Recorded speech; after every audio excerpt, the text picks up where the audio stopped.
लेकिन तुलसीदास जी कहते हैं हरि भजन के बिना सब जीव दुखहारी। सब जीव दुखी है भजन के बगैर।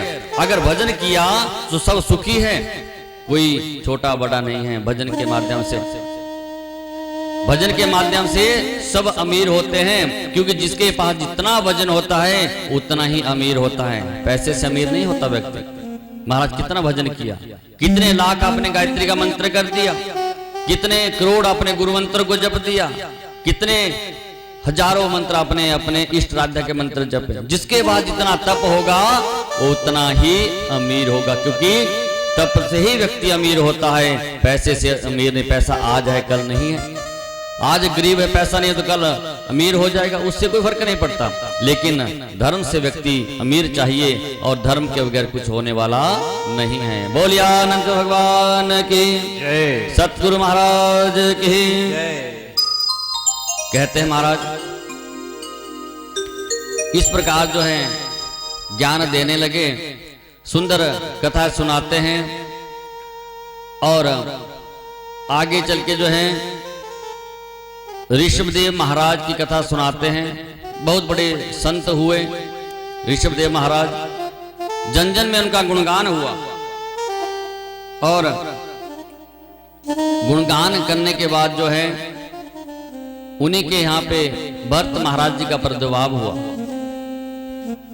भरत जी बड़े दिव्य संत हुए, और ऋषभदेव के 100 पुत्र थे। बड़े पुत्र भरत महाराज जी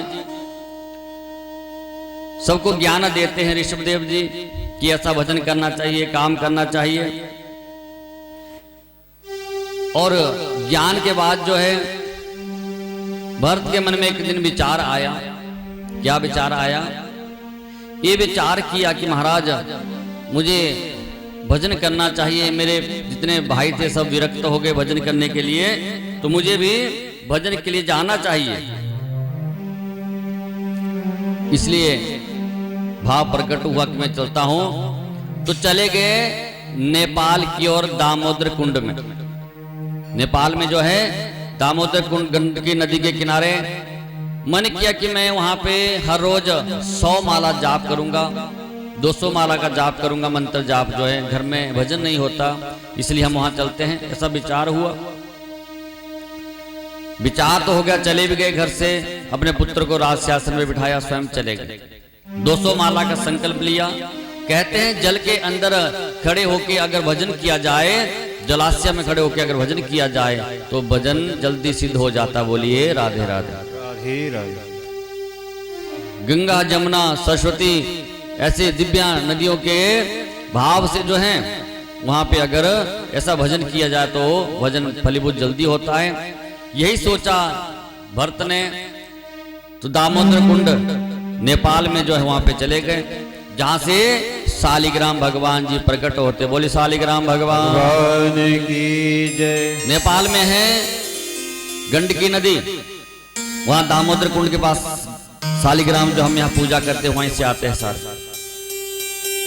विशेषता भी वहां क्या है, अगर तुलसी का पौधा आपके पास है तो उस गमले को वहां पे डाल दो, उसके साथ जो शालिग्राम आए वही असल में भगवान जी का पद चिन्ह है। बोली राधे राधे। राधे राधे। क्योंकि तुलसी और शालिग्राम और साथ में शंख महाराज जी को रखा जाए तो भगवान विष्णु बहुत प्रसन्न हो जाते हैं, क्योंकि मां लक्ष्मी के भाई है शंख महाराज, शंख चूड़ जो थे। बोलिए अनंत भगवान की जय। भरत जी चले गए। विचार है 200 माला हर रोज करते हैं, कोई बुलाने वाला नहीं, कुछ करने वाला नहीं। समय बीतने लगा। एक दिन क्या हुआ, एक हिरनी जो है पानी पी रही थी जलाशय में। जैसे पानी पी रही थी, पीछे किसी सिंह ने धाड़ लगाई, और धाड़ लगाते ही वो हिरनी पानी में डूब जाती है। और जैसे वो पानी में डूबी, उस समय वो गर्भवती थी। अब कुछ डर था, डर का भय था कि सिंह ने धाड़ लगा दी तो भय हो गया। मृत्यु से जैसे भय डरता है वैसा भय उसे हुआ। और कुछ ठंडे जलाशय का जल था, तो वहीं उसने उस शावक हिरण को पानी के अंदर ही जन्म दे दिया। जैसे जन्म हुआ उसी समय जो भरत जी थे भजन तो कर रहे थे, जैसे भजन करते करते क्या देखा कि हिरनी जो है किसी शावक को जन्म दिया और बह गई। तो बहने के बाद वो शावक हिरण भी बहने लगा। सो संत का काम क्या है? बहते हुए को बचाना। संत का काम बहते हुए को बचाना है। जो बिगड़े हुए कामों को साधे वो संत है। बचाया भरत महाराज जी ने, और उस छोटे से शावक को उठा के किनारे ले जाते हैं। सूखी घास के ऊपर उसे रख दिया। सूखी घास के पास जो है थोड़ा अग्नि जलाई, उसे अग्नि से ताप दिया कि कहीं ठंड के मारे बेचारा चला ना जाए, मर ना जाए। ये भाव प्रकट हो गया। यहाँ तक जो है एक संत का काम था कि बहते हुए को बचाना। ये संत का काम है। लेकिन भरत जी थोड़े आगे ही निकल गए। अब बचा तो दिया, सूखी घास के पास रख दिया। अगर उसे वहां शावक झुंड के साथ छोड़ देते तो संत का काम हो जाता। लेकिन अब मन हो गया, मन बड़ा चंचल है, कैसे इसे समझाऊं? ये मन चंचल है, समझाना कैसे पड़ता है? महाराज मन हुआ कि अब इसको छोड़ दूंगा तो इसको कोई सिंहा ना खा जाए, कोई गीदड़ इसको ना खा जाए, कोई सियार इसको ना खा जाए। ये विचार मन में उत्पन्न हो गया, नहीं इसे मैं छोड़ने वाला नहीं, छोटा है अभी, कुछ भी हो सकता है। तो अपने पास ही उसे रख दिया। अब अपने पास जब रखा तो सुबह जब माला जाप करने के लिए फिर नदी किनारे पहुंचे। अब 200 माला का संकल्प तो था, लेकिन आज थोड़ी कम करनी पड़ी, क्योंकि उस शावक हिरने के लिए कुछ घास की व्यवस्था भी करनी थी। बोली राधे राधे। राधे राधे। घास की व्यवस्था भी करनी थी। समय बीता, आधी माला कम होगी, 50 कम होगी, 150 माला पे पहुंच गए। हिरण 2-4 दिन में और चलने लगा, क्योंकि विशेषता है कि जो भी जानवर हैं उनके जो बच्चे हैं वो एक दिन में ही खड़े हो जाते हैं, चलने लग जाते हैं। बोली राधे राधे। श्री राधे। श्री राधे। इसलिए ये भाव प्रकट हुआ। और जैसे जैसे जो है ये भाव प्रकट हुआ, वैसे वैसे मालाएं कम होती रही। हिरण शावक बड़ा हुआ, ज्यादा घास चाहिए, उसके लिए समय देने लगे।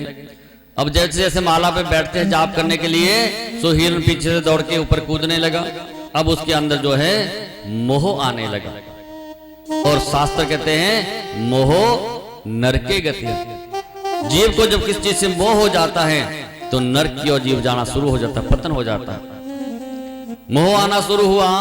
अब 100 माला पे आगे, 50 पे आगे, और एक दिन ऐसा आया कि आए थे हरिभजन को ओढ़न लगे कपास।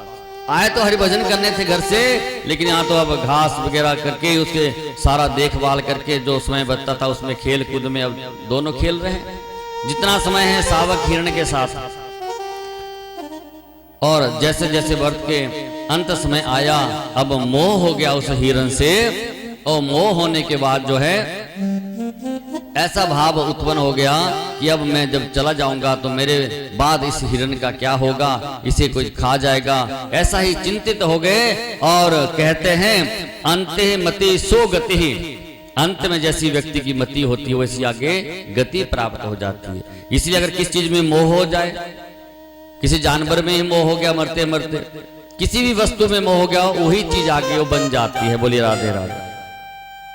तभी कहते कि जब अंत समय आता है तो कहते गीता का पाठ करो, राम जी का भजन करो। लेकिन क्या होता है जब बचपन से भजन नहीं किया, जब कभी भगवान का नाम ही नहीं लिया, तो जब 80 साल के हो जाओगे तो कहेंगे महाराज राम राम बोलो। राम राम कहां से बोलना है जब सीखा ही नहीं बोलना।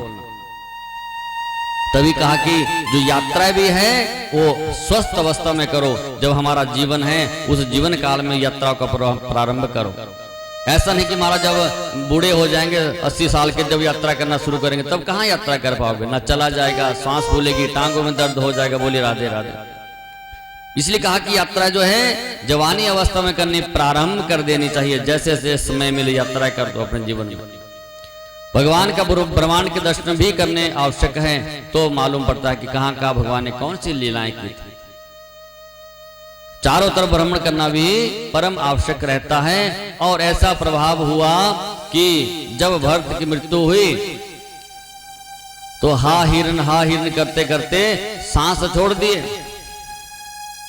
जैसे महाराज दशरथ जी ने राम राम राम कह के, वैसे ही माता कुंती ने कृष्ण कृष्ण कह के प्राण छोड़े थे, वैसे ही भरत ने हा हिरन इसका क्या होगा ऐसा मन में विचार हुआ, प्राण छोड़ दिए। तो क्या हुआ अगला प्रभाव कि अगला जन्म ही हिरन का प्राप्त हो गया। बोलिए राधे राधे। राधे राधे।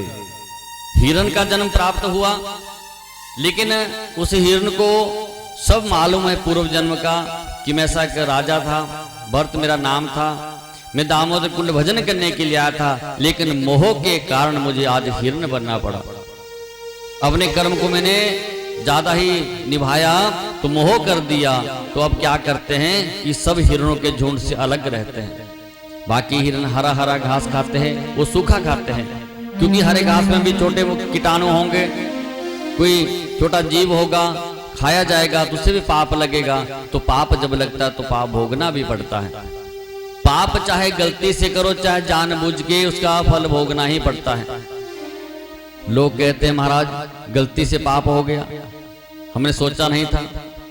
और गलती से पाप हो गया और गलती से अग्नि के बीच हाथ डाल दोगे तो अग्नि आपको छोड़ने वाली नहीं। गलती से अगर बिजली की तार को पकड़ लिया तो बिजली ये सोचेगी कि महाराज इसने गलती से पकड़ा, जानबूझ के नहीं। अग्नि ये सोचेगी कि इसने गलती की, महाराज जानबूझ के नहीं जल रहा, उसका काम जलाना है। इसलिए बुरा काम अगर चाहे जानबूझ के किया चाहे गलती से हुआ, फल तो भैया भोगना ही पड़ेगा। बोली राधे राधे। राधे श्री राधे। श्री राधे। फल भोगना पड़ेगा।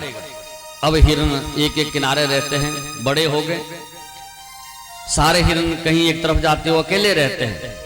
एक दिन पूरे जंगल में आग लगी, आग लगने से जो है सब हिरन इतर बितर भाग गए, लेकिन वो भरत वाला हिरन उसी आग में जल जाता है। बोलिए आनंद भगवान की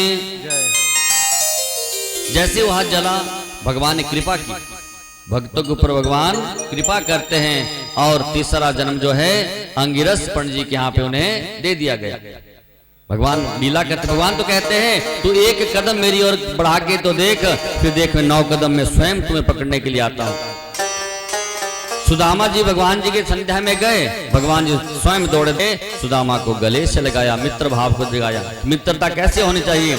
एक रहता है सोने के महल में और मणियों से जड़ित सिंहासन पे राजमहल में, और एक मित्र कैसा जो एक झोंपड़ी में रहता है, जिसके पास 2 वक्त खाने के लिए रोटी नहीं, लेकिन मित्र भाव कितना बड़ी प्रेम का मित्र हो। आज भी कृष्ण और सुदामा की मित्रता के ही गुणगान होता है। तो मित्र ऐसा नहीं कि पैसे वाला ही मित्र होना चाहिए, भाव होना चाहिए। कहते हैं महाराज पहले जब किसी का रिश्ता होता था तो बात करते थे तो कैसा होता था कि हमारा ये समधि है, समधि, धी मतलब बुद्धि, धी किसे कहते हैं? बुद्धि के लिए। सम बराबर, यानी बराबर बुद्धि वाला, समधि, जिनकी बुद्धि बराबर है, वो कहता कि हम समधि हैं। तो विवाह होता था। अब क्या है? समधन।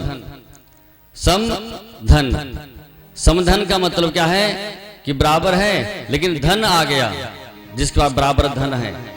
धन जिसके पास बराबर होगा, मैं करोड़पति हो तो समधन, समधन कैसा है? उसके पास भी करोड़पति होना चाहिए।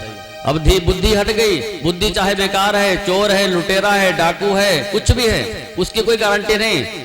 समधि की जगह पे अब समधन आ गया कि सम बराबर धन होना चाहिए। महाराज उसके बाद तो 20 बंगले हैं, 20 बंगले वाला ही ऐसा कोई ढूंढूंगा जिसका रिश्ता होगा। अब भाव ही बदल गया। जब भाव बदल गया तो लोगों के अंदर शांति का जो जीवन शांति दी थी भगवान, शांति सब खत्म होगी। बोली राधे राधे। श्री राधे। ऐसा भाव चलता रहा और जैसे ही अंगिरस पंडित जी के यहाँ पे जन्म हुआ, महाराज के और भी पुत्र थे, सब पुत्रों को ज्ञान देने लगे। जो भरत वाला पुत्र था अब उसने मन में विचार किया कि ये भगवान की विशेष कृपा है कि मुझे तीसरा जन्म मिल गया और फिर मानुष जन्म मिला, क्योंकि हम मोक्ष की कामना मानुष जन्म में ही कर सकते हैं। बिना मानुष जन्म के मोक्ष नहीं मिलेगा। मनुष्य बनना पड़ेगा तो वहां भी भजन करना पड़ेगा। जब भजन करते रहोगे तो मोक्ष की कामना होगी। बोलिया आनंद कंद भगवान की जय। समय बीता, बच्चों को पढ़ाते हैं, ज्ञान देते हैं, पिताजी सबको बिठाते हैं बराबर, सब सीखते हैं, गायत्री मंत्र रटाने लगे। भरत ने मन में विचार किया, इस जन्म भी इसका नाम भरत ही है। जब विचार किया तो कुछ बोले नहीं, चुप है। बड़े हुए पिता ज्ञान देते हैं, गायत्री मंत्र रटाते हैं, सब बच्चों ने सीख लिया, लेकिन भरत ने नहीं सीखा। जब नहीं सीखा तो मां मन में भाव हो गया कि मैंने सोचा कि अच्छा पुत्र है, बड़ा होकर कर्मकांडी बनेगा, भजन करेगा, यजमानों का काम करेगा, लेकिन इसको तो इतने महीनों से गायत्री मंत्र ही नहीं आ रहा है। बोली राधे राधे। इसने तो गायत्री मंत्र ही नहीं सीखा। अरे तुम कुछ बोलते क्यों नहीं? भरत बिल्कुल मौन हो गए, कुछ बोले नहीं। और पिता को एक दिन क्रोध आया, अरे तो कुछ बोल नहीं रहा है, ये तो जड़ है। तो नाम पड़ गया जड़ भरत। जड़ भरत जो है कुछ बोले नहीं, अपने जीवन को चला रहे हैं। किसी ने कुछ खाने को दी तो खा लिया, नहीं दिया तो भूखे रह गए, कुछ कहना नहीं है। मिल जाए तो भी ठीक है, ना मिले तो भी ठीक ही है। बोलिया आनंद भगवान की जय। समय ऐसे बीतता रहा। अंगिरस महाराज जी भजन के लिए चले गए, शरीर छोड़ दिया और अपने पुत्रों को समझा गए कि देखो ये आपका भाई जो जड़ भरत है, अब नासमझ तो है, कुछ बोलता ही नहीं, इसलिए इसका ध्यान रखना। लेकिन समय बीतता रहा, जड़ भरत वैसे अपने जीवन को चलाते रहे और चलाते चलाते जो है भाइयों ने भी बाद में घर से निकाल दिया, क्योंकि अब कुछ करते नहीं, कोई काम नहीं, कुछ नहीं, न घर का काम, खाने को मिल जाए तो भी ठीक है, ना मिले तो भी ठीक है। इसलिए जब चले गए एक दिन राह पे जाते जाते जो है एक राजा ने किसी नर को बलि के लिए काली माता के सामने पहुंचाया था, लेकिन अर्धरात्रि में वो इंसान भाग जाता है। सुबह जब बलि का समय आया तो देखा कि नहीं है, तो राजा ने कहा किसी को भी पकड़ के लाओ, हमने तो काली माता के समक्ष बलि देनी है, नर बलि। भागे बाहर तो जड़भरती पैदल जा रहे थे, पकड़ लिया, ले जाने लगे तो जड़भरती ने पूछा नहीं। जब नहीं पूछा तो जैसे ही काली माता के समक्ष भी ले गए और कटने को तैयार भी हो गए, तो भगवान ने सोचा तो कुछ बोल नहीं रहा है, चलो हम ही कृपा कर देते हैं। और महामाई प्रकट हो जाती है और सबको दंडित करती है, राजा समेत सबको विनाशक शक्ति से मार देती है। लेकिन उस समय भी जड़भरत बोले नहीं, मर रहे थे तो कुछ नहीं, अब बचा दिया तो भी कुछ नहीं, फिर वापस मुड़े और चल दिए। उधर से ही महाराज रघुगण की सवारी जा रही थी। राजा थे रघुगण, पालकी में बैठ के जा रहे थे। सो जैसे ही एक कहार जब था पालकी उठाने वाला, उसकी तबीयत खराब हो जाती है। कहा महाराज एक व्यक्ति की तबीयत खराब होगी, क्या करें? तो राजा ने कहा मेरा ही राज्य है, जिस मर्जी को पकड़ लो पालकी में लगा दो। तो जड़भरत वहां से जा रहे थे, सो जड़भरत को पालकी उठाने के लिए लगाया। अब जड़भरत क्या करते हैं कि नीचे देख के बड़े आराम से चलते हैं, क्योंकि चिंटी पांव के नीचे तो नहीं आ रही है, क्योंकि चिंटी पांव के नीचे आएगी तो पाप लगेगा, पाप लगेगा तो यहीं ज्यादा जीवन बिताना पड़ेगा। बोलिए राधे राधे। यहीं जीवन को बिताना पड़ेगा। तो पाप से बचने के लिए जहां जहां चिंटी की लाइन होती थी वहां कूद जाते थे, उछल जाते थे। अब जैसे ही पालकी उठाने वाला उछलेगा तो पालकी में जो बैठा है उसका सिर बल्ली में ऊपर लगेगा। अब जैसे कूदे, राजा का सिर बल्ली से ऊपर लगा तो राजा कहता अरे कौन मूर्ख है, पालकी आराम से चलाओ, धीरे से चलाओ। फिर देखा आगे कहीं चिंटियों की लाइन दिख जाती है, फिर कूद जाते हैं। अब जैसे बार बार करने लगे तो राजा को भी क्रोध आ गया। जैसे राजा को क्रोध आया, अरे कौन है? तीन कहार बोले महाराज हम तो ठीक चल रहे हैं, ये जो नया पकड़ के लाया है यही कुछ गड़बड़ करता है। डांटने लगे राजा रघुगण और कहा कि तुम्हारे शरीर की मैं ऐसी चिकित्सा करूंगा, तुम्हें मार दूंगा। बहुत गाली गलौज करने लगे। उस समय जो है जड़भरत ने मन में विचार किया कि आज इस मूर्ख की पालकी को मैंने उठाया, अब भी राजा रघुगण मूर्ख का मूर्ख रहा तो मेरा पालकी उठाने का तो महत्व ही खत्म हो गया, आज मुझे बोलना ही पड़ेगा। आज जन्म से लेके अब जड़भरत बोले, अरे राजन, तुम कहते हो कि मैं तुम्हें मार दूंगा, किसको मारोगे? तुम भी मिट्टी हो, मैं भी मिट्टी हूं, मिट्टी के से शरीर बनता है, तो मिट्टी मिट्टी को मारेगी तो किसको चोट लगेगी? कुछ नहीं होगा, क्योंकि हम जन्म से पहले भी मिट्टी थे, अब शरीर बन गया और मरने के बाद भी मिट्टी ही होना है। नाम तो केवल शरीर का है, क्योंकि जो सोना है पहले सोना है, जब आभूषण बने तो अलग अलग नाम रख दिए, कोई कांटे हैं, बाली है, चूड़ी है, बिंदी है, सोने की कंगन है, और उसके बाद सबको इकट्ठा करके ओखली में डाल दो और उन्हें पीस दो, फिर भी वो सोना बन जाएगा। यानी पहले भी वो सोना था, बनने के बाद नाम हुए, और जब बिगड़ गए बाद में तो भी वो सोना ही रहा, इसलिए किसको मारोगे? ज्ञान देने लगे। बहुत सुंदर वृत्तांत है, सूक्ष्म ही सुनाएंगे आपको। बहुत ज्ञान वहां पे दिया, उस ज्ञान के प्रभाव से फिर हाथ जोड़ दिए राजा ने। राजा कहते, महाराज आप कौन है? वेद व्यास जी है। आप सुखदेव स्वामी हो? कौन हो आप? फिर समझाया कि जो तुम हो वही मैं हूं, जो मैं हूं वही तुम हो। बहुत सुंदर ज्ञान यहाँ पे।